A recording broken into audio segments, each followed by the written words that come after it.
You're listening to Petrified. This episode, the Post-Venom Society's Christmas Do, Part 1. No! No! No!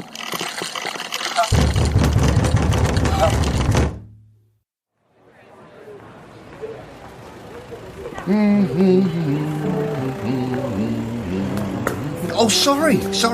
Look where you're going. And a happy Christmas to you too.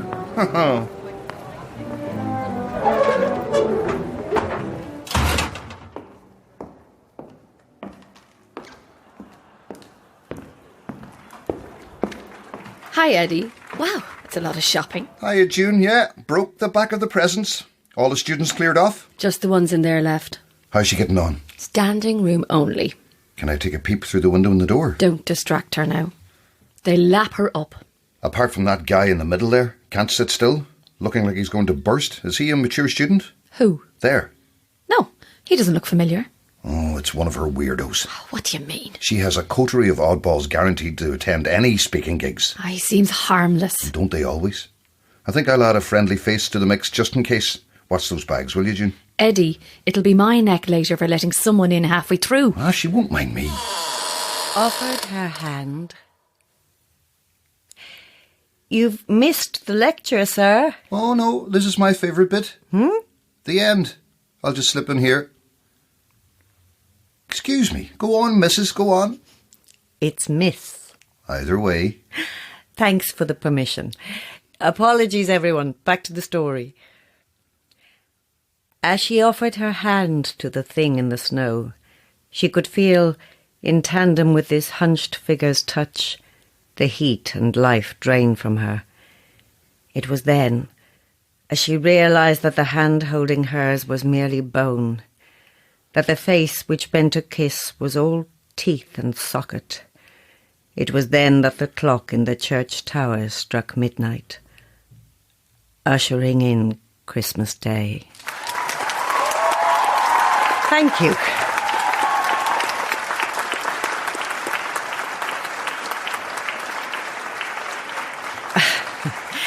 Now, I think we have time for a few questions if there's... Miss Pendred? Miss Pendred? Here we go. We have someone right here, sir. Yes, thank you. And season's greetings, yes? And to you. You are one of the most revered horror novelists this country has produced. I know. And we all love to see you each Christmas for the annual ghost story reading. Which I'm very grateful for. But aren't you a hypocrite? Profiting from the openness of people's minds when your own is so closed?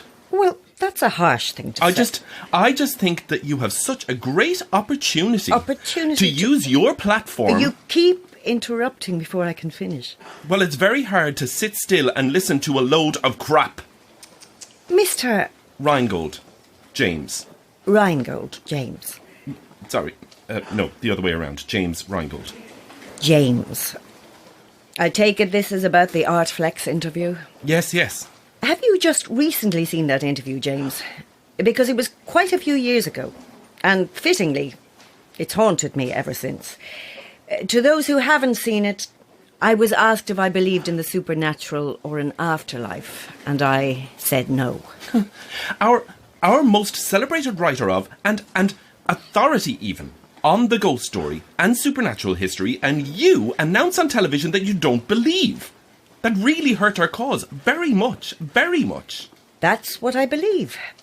I'm sorry I can't help your cause, but the only way to do that would be to lie through my teeth. There is documented evidence of an afterlife. There is documentation of parlour tricks, hoaxes. When we're gone, we're gone. Well, if that's the way you want to be, Miss Pendred, I have something in my bag for you. Excuse me, sir. What's the panic? It's a tape recorder. Sir, I'm going to have to ask you to leave. I just wanted to play something. We don't really have the time. The lecture was due to end at 9. No, June. I'd love to hear what Mr. Reingold has to offer. I'm sure everyone here wouldn't mind if we ran over a little. I have it on this tape recorder. Will I just press play? Come down to the desk. We can hold it up to the microphone. Isla, are you sure about this? It's okay.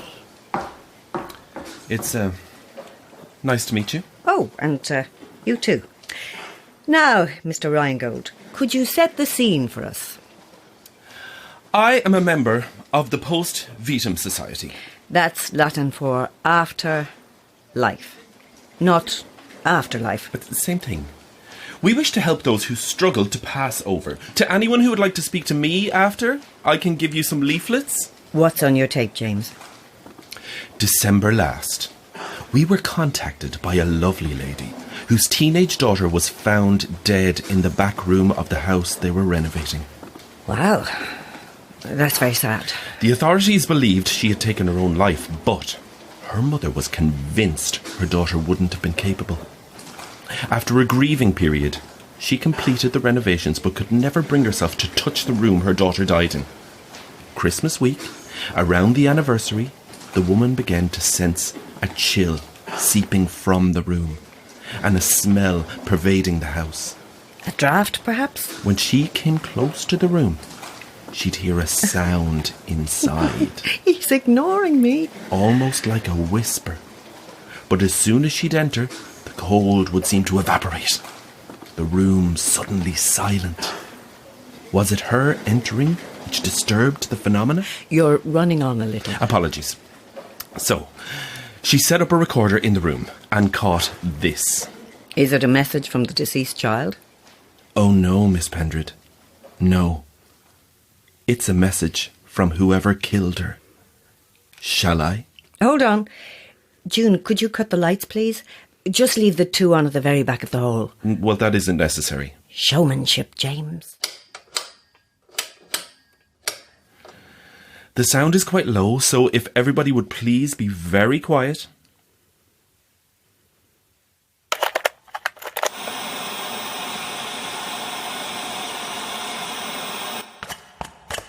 Was that it? You'll know it when it happens.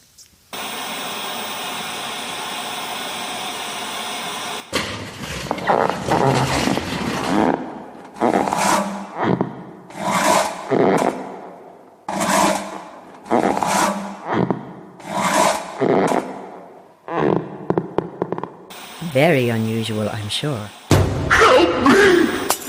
It's a bulb. It's just a bulb that blew. Turn that off, sir. Turn it off. It's not finished. I will get security. Can everyone please vacate the room and be careful of any glass? Apologies and happy Christmas. Thank you, Miss Pendred. There's no proof that wasn't you on the tape, Mr. Reingold. Oh, I can get you incontrovertible proof. How so? I'd like to invite you to our society's party on Christmas Eve. In the house owned by Mrs. Sharkey, the girl's mother.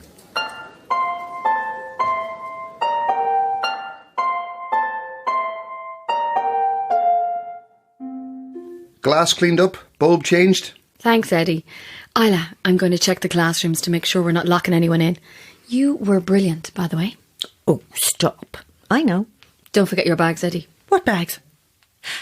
What were you buying, Ed? Nice one, June. Whoops. I'm going to leave before I give away. There's a bag from the jeweller's with a ring box in it. Bye. You're hysterical.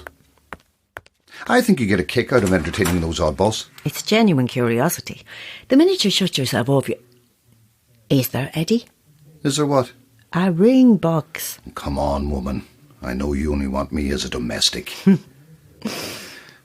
You okay with Ben and his wife coming over on Stephen's Day? He's your son, Eddie. Of course I don't mind. It's not a big deal if we skip one year. Or I could go round to theirs. I'm looking forward to seeing him and Deirdre. Besides, 3 empty chairs would be more upsetting than just one. Give me a kiss, you. Mr. Mark's decorum. We're in an institute of higher learning. Bet we could teach these nerds a few things. Now, unhand me. Get comfy. Looks like we'll be here a while. I might have a doze. You will not. Wake up and keep me company. Are we there yet? Nope. But when we are, I'll have the dinner done in no time while you go and slip into something more comfortable. Like a coma. Eddie, Yes, my dear? what if we went to that party? I knew you were thinking about it. But what if we... I'm not crazy about the idea of spending Christmas Eve with a... What's the collective term for lunatics? We could just go for an hour. It's not a good idea. Why not? Stop looking at me like that. This is your first Christmas without Claire. It has nothing to do with her being... This will be a distraction. Wrap the presents if you want a distraction. Are you afraid they'll try and take advantage of me in my fragile condition? I'm afraid it will put you in a fragile condition. No, that's ridiculous. It's been months. Oh, really? That long? Milo, why do you want to go? Curiosity. You're not starting to believe all this rubbish now, after all this time? No, of course not. But do you want to believe? We're moving. The traffic.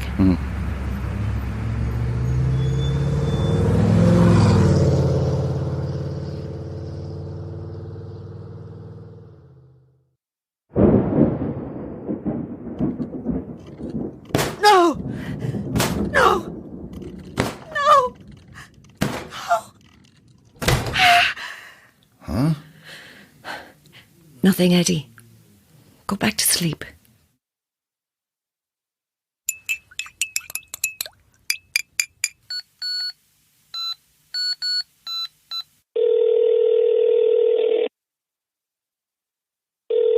Good morning. Mr. Rheingold, it's Isla Pendret. I thought you'd call. I think I'd like to attend your party on Christmas Eve. Now, number 52. Have you got the wine? Eddie, that's number 32. Oh, sorry. There's only glass in one eye of my specs. You look like a lunatic. Throw them in the back of the car. You're not totally blind, are you? No. Right, which way are the numbers going? Did you look up these crackpots we're spending Christmas Eve with? Not much to find. A website not updated since last year. No mention of the dead girl online. The street's a bit bleak. If I had to live here, I'd probably kill myself too. Make sure to tell that joke to her mother. Oh, no. 52. It has to be derelict. Look at the garden. There are no lights on. Wait. See that crack of light? It's just heavy curtains. I can hear music. Yeah, the party's kicking. Come on, let's get it done.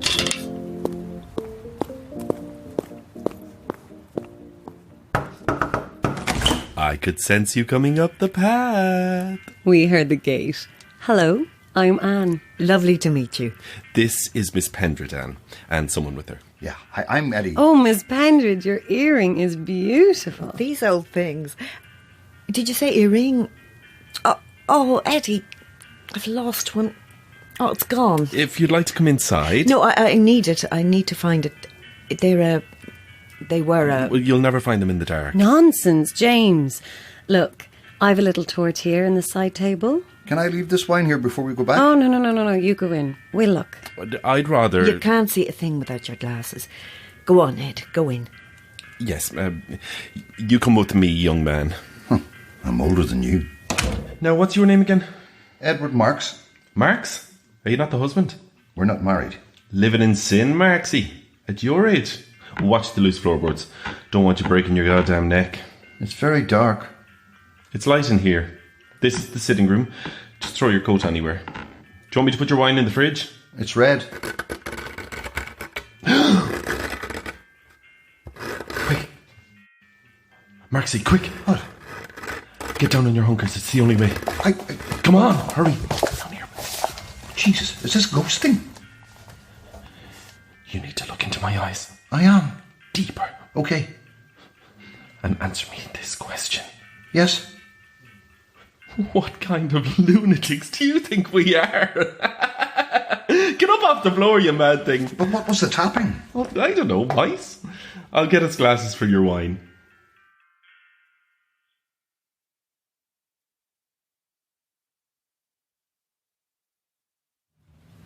Now, which way did you come from? Down there, the black car. They must be expensive, your earrings. No, it's not. They were a Christmas gift from my sister who... Were you going to say they were a Christmas gift from your sister who died? I wasn't, but they were. That's a little blunt, Anne. Sorry. When you deal with the dead all the time, you can become a little flippant on the topic. Is that something there? It's just a twig. Sorry. We're big fans of yours, Miss Pendred. Me of your books and the others of your potential. What do you mean by that? Of what you could do for the cause if we made you a believer. Are a lot of houses on this street derelict? This is your car, I believe. Oh, damn it, Eddie has the keys. Can I have the torch to shine in the window, please? How did she die? She was in a wheelchair, wasn't she? Yes. I saw a photo of the two of you at one of your book launches. She was very pretty. Some people have all the luck. She slipped, lifting herself out of the bath. Broke her neck. An accident then? Not a violent death? No, not at all. They're the ones who usually stick around. I think I see something under the car. Where? Ah, the batteries in this torch are going. Quick, here, my side.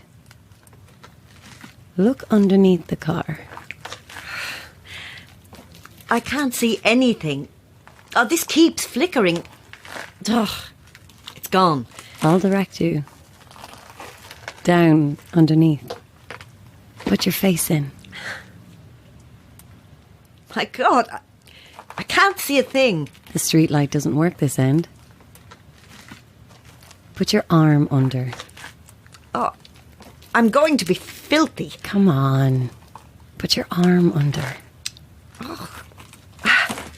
Across a little. Stretch. I can't. Stretch. Where? There. It moved. Oh, that's it. It's the earring. Here, let me help you up. Why did you scream? It felt like something handed it to me. Wine. Thank you. Are my eyes going, or is it the bulb? Oh, the electricity isn't great, so she lights the house by candlelight. Keeps corners dark, great for atmosphere. I thought you renovated the whole house except her daughter's bedroom. Isn't that the story you told? No power, your radio running on batteries. Are you squatting? This is Mrs. Sharkey's house. Then where is she? She's Oh, take your time. I'll just take a seat, make myself comfortable. Jesus Christ! Oh, that's my bad knee. I thought you were a pile of coats. Thanks very much. Where the hell were you hiding? I was sitting right here. Why didn't you say something? Why didn't you? I didn't see you. apparently.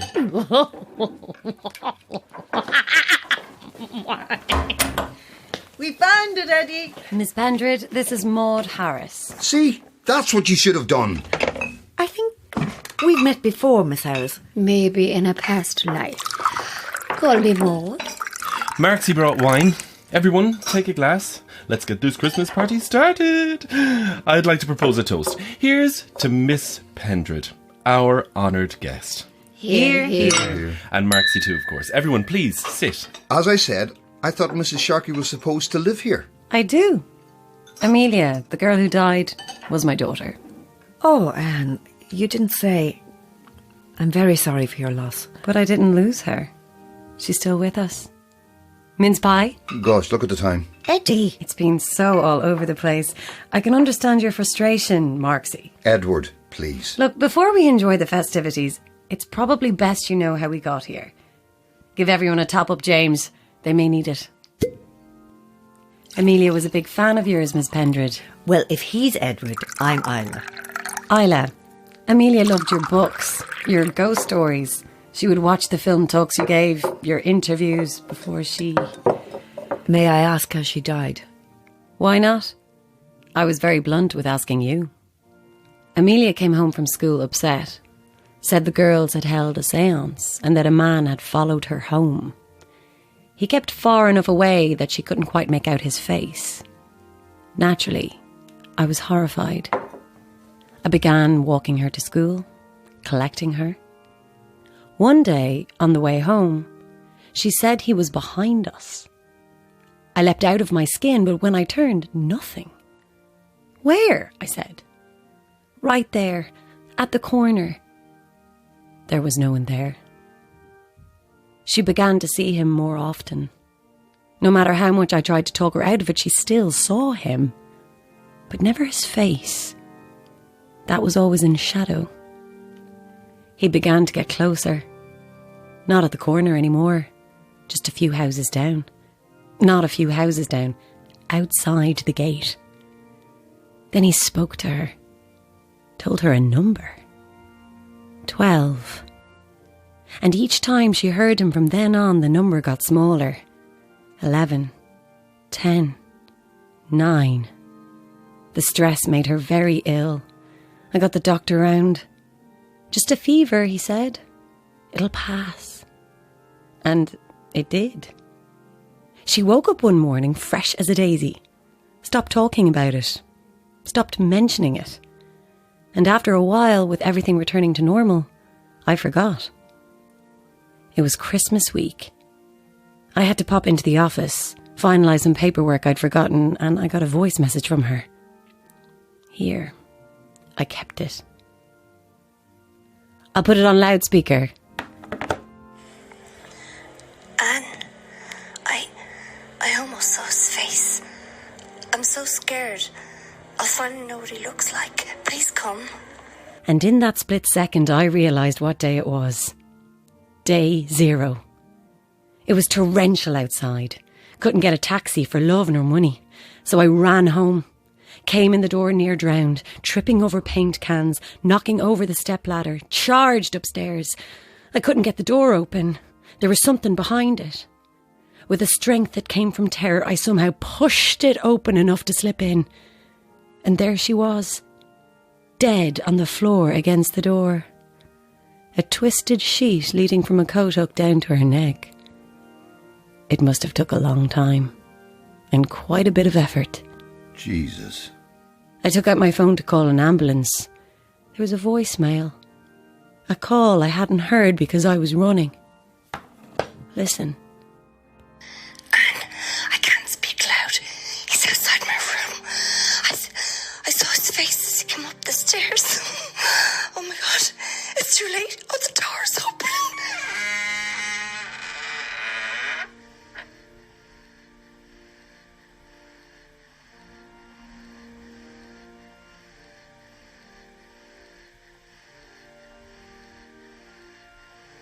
I'm going to say goodbye now. But just before, he wants to speak to you.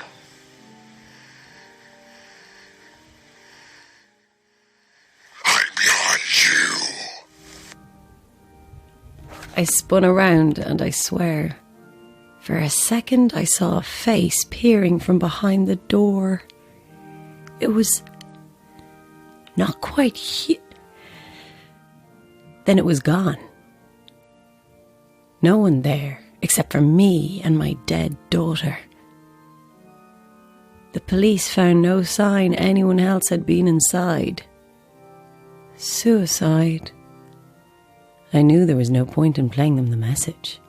But they would have investigated properly. There was no point, Edward. Because finally, I believed her. Oh, sorry. My drink slipped out of my hand. I'll get a cloth. After she died, I read all her diaries. I watched the programme she liked, Life After Death. So when the unusual things began, the noises, the cold spots, I suppose my mind had been opened into thinking maybe she had come back. And I found James and Maud, and I learned about the other side. You explain it, Maud. Think of a whirling, pounding mass of steam, getting hotter, more boisterous, the walls holding it in, swelling, ready to blow. That's the realm of the unquiet dead. Now imagine someone made a little hole in the wall. The force of the escaping steam would warp the hole, bend it, burn it in the effort to escape. That was Amelia's mind. She was what I am, an empath, a gateway. The problem was she hadn't learned how to close the gate. When she opened the hole, something forced through. So, even if it seemed her death was by her hand, deliberate or not, it was the presence that killed her. Then why, in the name of God, do you want to open a door again? Because I take it that's what we're here for. You want to show Isla the error of her ways, get her star power to support your cause? Because if we don't open a door, if we don't lessen the pressure, the whole thing explodes. Explodes? Because we are proving continuation after death. It's all right, Eddie. You don't have to worry. Because there is absolutely no such thing as ghosts. May I have a top-up, please?